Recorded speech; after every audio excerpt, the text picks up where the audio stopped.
All right, guys. Mr. Janowski here. This is Chapter 10, Homework 1, Problem number 13. So we have, let me pick the right color. Yeah, that's a nice color. So we have a Mustang, the car, not the horse, which has a tire of radius 0.275 meters. You'd have figured it out that it was the car, not the horse, because horses don't have tires. It accelerates at a constant rate from 0 to 26.8 meters per second in 4.30 seconds. So we need to figure out a couple of things about this. First thing, what is the angular velocity of the tires at this speed?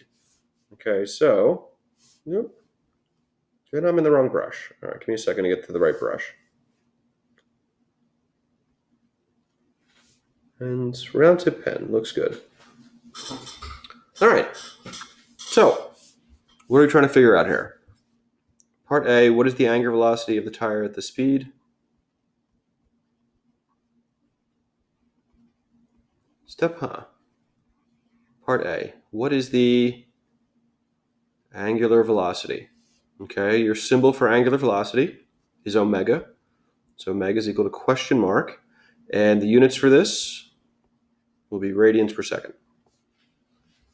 For part B, what is the angular acceleration? So the symbol for angular acceleration is alpha. That's a lowercase Greek a. So alpha is question mark. I've written the question mark. My computer's getting laggy. Okay, and the units for alpha are going to be radians per second squared. And for part C, through what angle have the tires turned at this point? And we want to give the answer in radians and in revolutions. So what is the symbol for angle? Well, that's an old one. That's theta. So theta is question mark, and first we want it in radians. And then we're also going to want theta in revs. All right, so part A. How can we figure out the angular velocity of the car? Okay. Something you need to realize about problems like this, when the vehicle is moving, be it a car or a bike or anything like that, is if the car is moving 26.8 meters per second, that is also the tangential velocity of the tires, at least the outside rim of the tires. So have we got a formula that relates tangential velocity to omega? And it turns out that we do. So that formula is this. V tangential, sorry, it's getting annoying that it's getting laggy when I'm trying to write here.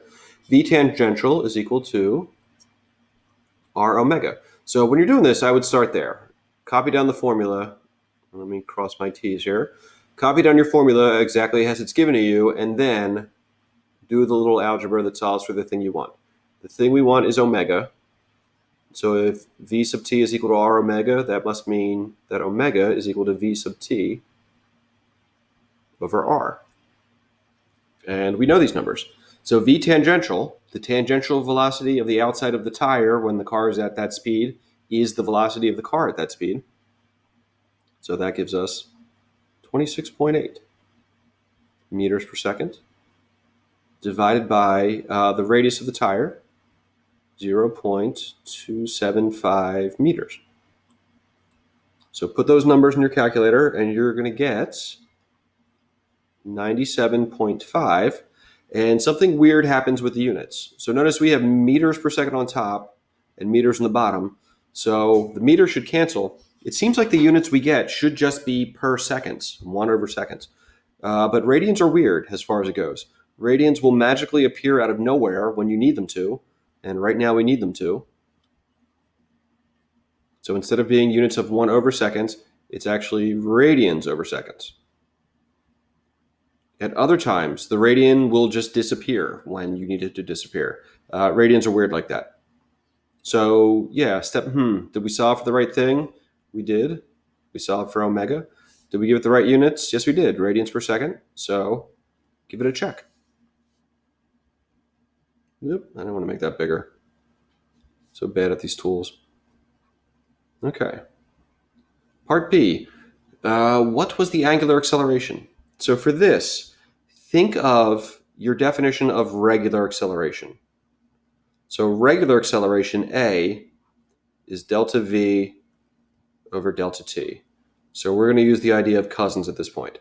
If a is equal to that, then its cousin must equal the cousin of velocity,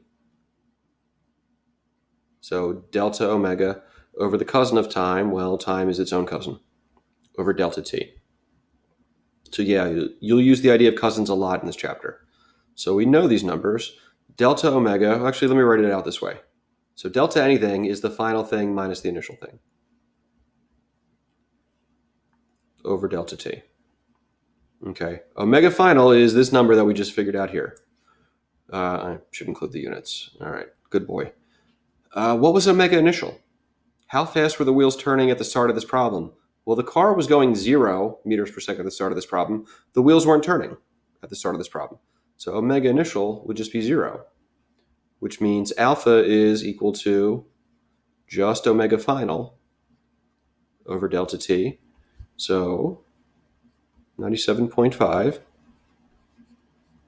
radians per second. And the time it takes for this to happen, 4.30 seconds.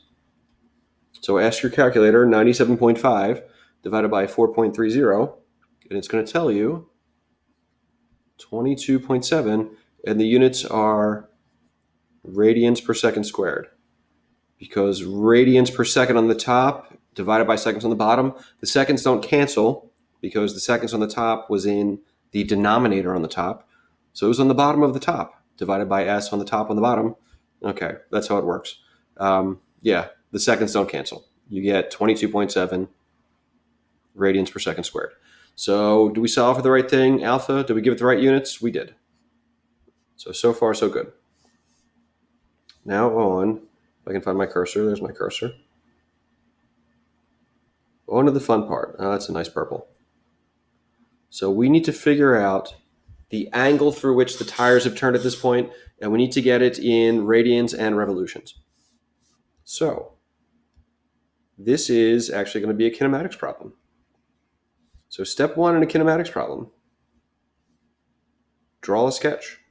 You can actually draw 2 if you want, or you can combine both ideas into one. So at the start of this problem, we have a car. So I'm going to do it all in one big sketch rather than draw initial and final. At the end of the problem, we have a car, but the car is moving. So at the end of the problem, the car is speed lines. And the wheels are turning. It'd be hard to draw the wheels turning part there. So yeah, at the beginning of this problem, V initial is 0 meters per second. And omega initial, well, if the car's not moving, the wheels aren't turning. So omega initial was 0 radians per second. At the end of the problem, V final is 26.8 meters per second. And omega final, well, that was our answer to part A, 97.5 radians per second. So that was, oh, I'm getting good at this. No, I'm not. That was your sketch. Step 2 in a kinematics problem is the variable bank. So think back to what your variable bank looked like at the beginning of the year when we were doing those problems. There would be an x initial, an x final. That x looks like a lambda. X initial, x final. V initial, V final, A, and T. So that's what our variable bank used to look like when we were doing linear kinematics. Now we're doing rotational. So we have to turn all of these things into their cousins. So what is the cousin of x? It's theta. So x initial becomes theta initial. X final becomes theta final. What's the cousin of v? The cousin of v is omega. So omega initial and omega final. The cousin of a is alpha. And the cousin of t is t. T is its own cousin. So this is the variable bank we're going to try to get here. And we have to go in and figure out what all of these things are. So theta initial, just like at the beginning of the year, you would say, okay, what x do we start at or what y do we start at? We'll just make the first one 0. We're going to do the same thing here. We're going to say the angle that the tires are at the beginning of this problem is 0. So 0 radians. What angle are the tires at the end of the problem? Well, this is what we're looking for. So question mark radians. What was the initial angular velocity of the tires? Well, the car wasn't moving, the tires weren't turning. So omega initial is 0 radians per second. Omega final, well, that was our answer to part A, 97.5 radians per second. Alpha, well, that was our answer to part B. I'll give you lots of problems like this throughout this chapter, where you'll do part A, part B, maybe part C, and the answers you get for those parts end up being clues you need in another part. So alpha is that. And time, how much time did this take? This all took 4.30 seconds. All right, that's step 2. Step 3 in a kinematics problem is kind of like do step again. Which thing are you looking for? Should be fairly obvious in this case.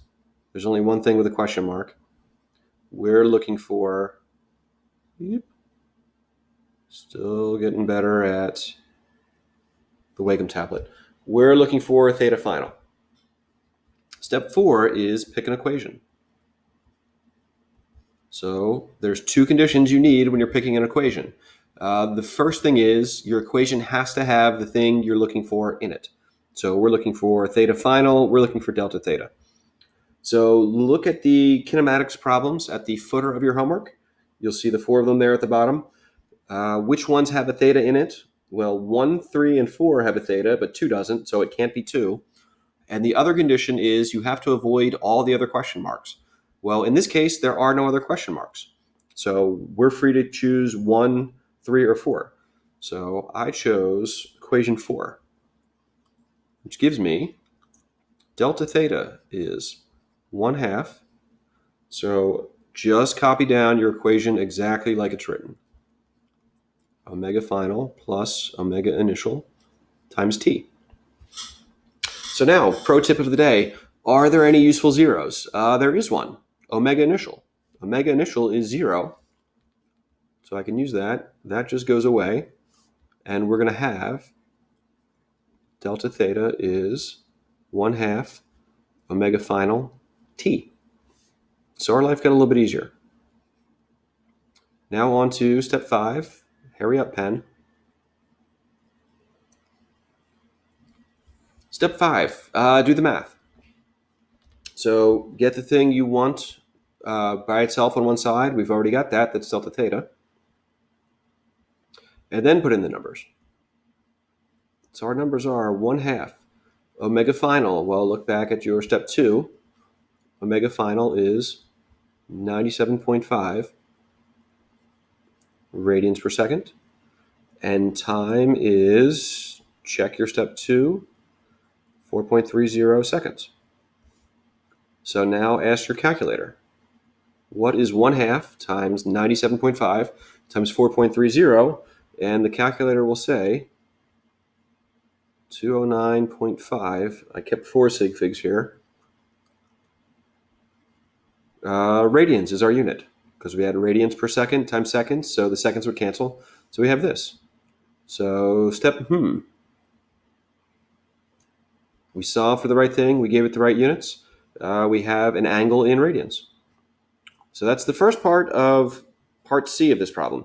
The second part is we want to know the same thing in revolutions. So delta theta, here's where we're going to start. Just write down what we already know. 209.5 radians. And then I need field goal posts that get me out of radians and into revs. Well, I have radians on the top, which means in my field goal posts, I'm going to want radians on the bottom. And I want revs on the top. So let me write rad on the bottom, revs on the top.